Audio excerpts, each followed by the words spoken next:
बोला बोला. मला कुणाला खूनच पाहिजे. हे बघा एकतर कोवळ्या मुलाची हत्या झालेली आहे. हत्या का झाली? हत्या या हत्येला जबाबदार कोण याचं उत्तर जोपर्यंत आम्हाला मिळणार नाही तोपर्यंत हे आंदोलन थांबणार नाही. आता पोलीस प्रशासन ज्या पद्धतीने या ठिकाणी वागतंय त्या संदर्भामध्ये तुम्ही गृहमंत्र्यांशी किंवा इतरांशी बोलणार आहात आणि विशेष महत्त्वाचा विषय म्हणजे अधिवेशनामध्ये देखील हा मुद्दा गाजतोय. धनंजय मुंडे यांनी हा मुद्दा मांडलेला आहे. मात्र तरी देखील इथलं प्रशासन कशा पद्धतीने वागतं वाटतं? डिपार्टमेंटवरती आमचा भरोसा राहिलेला नाही. एसपी वरती तर अजिबात राहिलेला नाही. बेजबाबदार आहेत एसपी. इथल्या PI वरती अजिबात आमचा भरोसा राहिलेला नाही. लवकरात लवकर इथला इन्चार्ज त्रयस्थ अधिकाऱ्याकडे सोपवलं जावा. स्पेशल कमिटी पोलीस डिपार्टमेंटचं स्पेशल इन्व्हेस्टिगेशन स्क्वॉड नेमलं जावं. त्याशिवाय आम्ही इथून हलणार नाही. कारण या लोकांवरती हे कुठल्या तरी खासदाराचे हस्तक म्हणून काम करतायत. गुन्हा दाखल करून घेत नाहीत. गुन्हा दाखल करून घ्यायला काय अडचण आहे? आरोपी आहेत नाहीत. आणि हे बघा जो मुलगा आहे कोळी समाजाचा, माने नावाचा मुलगा आहे, उमेश माने, हा कोळी समाजाचा आहे. अॅट्रॉसिटी ऍक्ट अन्वये गुन्हा दाखल करायला काय अडचण आहे? का डिपार्टमेंट हे गुन्हे दाखल करून घेत नाही? आरोपीवरती प्रेशर करतोय तो. काय त्याचं नाव आहे PIचं स्वप्नील उनवणे, की तुम्ही त्याचं नाव घेऊ नका, आम्ही अशा पद्धतीने. अरे तू कोण ठरवणार? त्यामुळे पोलीस डिपार्टमेंट बेजबाबदारपणे काम करतंय. त्यांच्यावरती आमचा भरोसा नाही आणि आम्ही इथं आंदोलन करतोय. आम्हाला पण आमच्यावर पण गुन्हे दाखल करा आणि आम्हाला पण अटक करा. आम्ही आता इथं आलोय, बहुसंख्येनं आलोय. तुमच्यावर भरोसा असता तर आम्हाला एवढं बहुसंख्येने इथं जमायची गरज लागली नसती. तुमच्यावरचा भरोसा उठलाय म्हणून आम्ही इथं बहुसंख्येने जमलेले आहोत. ही जबाबदारी कोण स्वीकारणार? मुख्यमंत्री महोदय, गृहमंत्री म्हणून तुम्ही इथल्या SP-ना विचारावं. इथल्या PIचं पहिल्यांदा तात्काळ निलंबन झाल्याशिवाय आम्ही इथून उठणार नाही. आपण जर पाहिलं तर या प्रकरणात खासदार बजरंग सोनवणे यांच्या मुलावर आरोप होतोय, परंतु बजरंग सोनवणे यांनी माध्यमांना प्रतिक्रिया देताना या प्रकरणाशी आमचा कोणताही संबंध नाही, तसा आढळला तर दाखल करा, परंतु विनाकारण आम्हाला इथल्या लोकांचं म्हणणं आहे की या सौरभ बजरंग सोनवणेंच्या फोनवर फोन कॉल झालेत. CDR तपासावं. गाडी आहे त्यांची, इन्व्हॉल्वमेंट आहे. गाडी बिफुरी नसेल तर नसेल, असेल तर मात्र तुम्ही खासदाराचा मुलगा आहे म्हणून अजिबात बेजबाबदारपणे वागू शकत नाही. बजरंग सोनवणे यांनी मात्र हे सर्व आरोप फेटाळलेत आणि कोणी राजकारण करू नये या प्रकरणात. कशाचं राजकारण? आम्हाला काय इथं निवडणुकीला उभं राहायचंय का?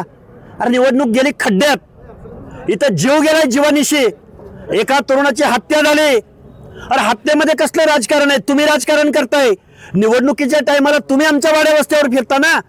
अरे इथं एक मुलगा जीवानिशी गेलाय, त्याची डेथ बॉडी अंत्यसंस्काराच्या प्रतीक्षेमध्ये वाट बघते. तुम्ही लोकप्रतिनिधी म्हणून पहिले इथं आलं पाहिजे. तुम्ही झकमारी करा पहिली. तुम्ही तुमची जबाबदारी पहिल्यांदा टाळू नाही शकत. अरे कुणाला राजकारण करायचंय? त्या मुलाच्या आई वडिलांना करायचंय, भावाला करायचंय? अरे जीव गेला, आम्ही डेथ बॉडीवरती अंत्यसंस्कार करत नाही आहोत. न्याय पाहिजे त्यांना. अरे तुमचं राजकारण तुम्हाला लखलाभ असो. खासदारांना अशा पद्धतीचं वक्तव्य करणं, निषेध व्यक्त करतो त्यांचा. कुणाला राजकारण करायचंय? तुम्ही पहिल्यांदा इथं या, पोलीस प्रशासनाला विचारा. जो त्यांचा आरोप आहे त्या आरोपान्वये गुन्हा दाखल करून घ्या ना. आणि आरोप जर इव्हिडन्स नसतील आणि जर इन्व्हॉल्वमेंट नसेल, न्यायव्यवस्था आहे ना इथं. न्यायव्यवस्थेवर काय तुमचा भरोसा आहे का नाही? का खासदार म्हणून तुम्हाला काही वेगळा न्याय आहे? बेजबाबदार पद्धतीचं वक्तव्य आहे. काय इशारा असेल प्रशासनाला? जोपर्यंत इथले SP गुन्हा दाखल करून घेणार नाहीत आणि अॅट्रॉसिटी ऍक्ट अन्वये हा गुन्हा दाखल झाला पाहिजे. कारण माने नावाचा जो उमेश माने नावाचा कोळी समाजाचा मुलगा आहे, त्याचा जीव जाणार होता पण जीव गेलाय दुसऱ्याचा. म्हणजे याचं किती गंभीर प्रकरण आहे बघा. 4-5 दिवसामध्ये इथल्या व्यवस्थेला काहीच गांभीर्य वाटत नाही. काय इशारा आहे? इशारा आम्ही इथून हलणार नाही आहोत. त्यांचे कुटुंबीय, गावकरी जोपर्यंत त्यांचं समाधान होईल असं उत्तर त्यांना भेटणार नाही तोपर्यंत आम्ही इथून हलणार नाही. हे बघा बीडचं पोलीस बेजबाबदार वागतंय. एका निष्पाप तरुणाची हत्या झाली. हत्या का झाली तर एका कोळी समाजाच्या मुलाला मारण्यासाठी हे आरोपी गेले होते आणि ती मारहाण सोडवत असताना एका निष्पाप तरुणाची हत्या झाली. एकतर मुळात इथल्या गुंडगिरीवरती इथल्या पोलिसांचा धाक नाही, वचक नाही.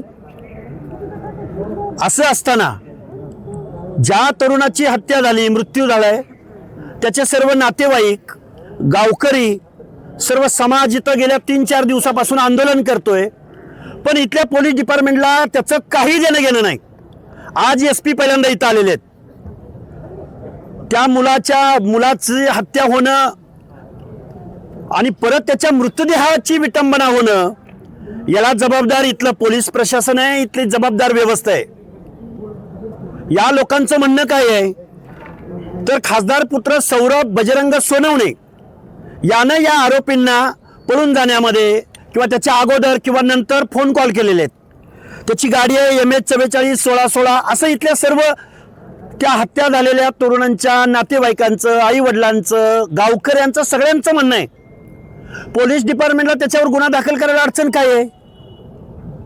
मी तर आत्ता असं ऐकलं की SPच असं बोलतायत की त्याच्या विरोधात पुरावा नाही. अरे तुम्ही काय जजच्या भूमिकेत गेला का SP साहेब? तुम्ही कोर्टात ठरेल ना कोण आरोपी आहे कोण नाही. ते इन्व्हॉल्वमेंट नसेल, पुरावा नाही सादर करता आला तर कोर्ट ठरवेल. तुम्ही कोण? तुम्ही आज 4-5 दिवसानंतर इथं आलेले आहात. इथला जो PI आहे स्वप्नील उनवणे, त्याला पहिल्यांदा इथून सस्पेंड केलं पाहिजे. नोकरी त्याची पहिल्यांदा निलंबित केलं गेलं पाहिजे त्याला. असा बेजबाबदार PI. अरे PI आल्यानंतर, पोलीस वर्दी आल्यानंतर माणसं रिस्पेक्ट करतात कोणत्याही घटनेमध्ये. महाराष्ट्रात आहे आपण, पण यांना पळून जावं लागतं पब्लिक आल्यानंतर. हे काय गुंडावरती आणि इथल्या दादांवरती कशा पद्धतीने? हे बघा, ह्या उनवणींचं निलंबन झालं पाहिजे. आणि SP साहेबांना आमचं सांगणं आहे, जोपर्यंत सौरभ सोनवणे यांच्यावरती गुन्हा दाखल होणार नाही, त्यांना अटक होणार नाही, तोपर्यंत इथले नातेवाईक, त्यांचे सर्व गावकरी आणि इथला समूह आज 4 दिवस झालेले, 4-5 दिवस झालेले आहेत, आम्ही इथून हलणार नाही आहोत. मुख्यमंत्री महोदयांना आमचं सांगणं आहे की बीडमधल्या पोलीस डिपार्टमेंटला तुम्ही काय विचारणार आहात का? SPना काय विचारणार आहात का? इथल्या PIना सस्पेंड करणार आहात का? या सगळ्या गोष्टी झाल्याशिवाय आणि आम्हाला आश्वासक ठोस असं आम्हाला इथं येऊन जबाबदार व्यक्तीने आम्हाला सांगितल्याशिवाय आम्ही इथून हलणार नाही आहोत. बरोबर आहे का?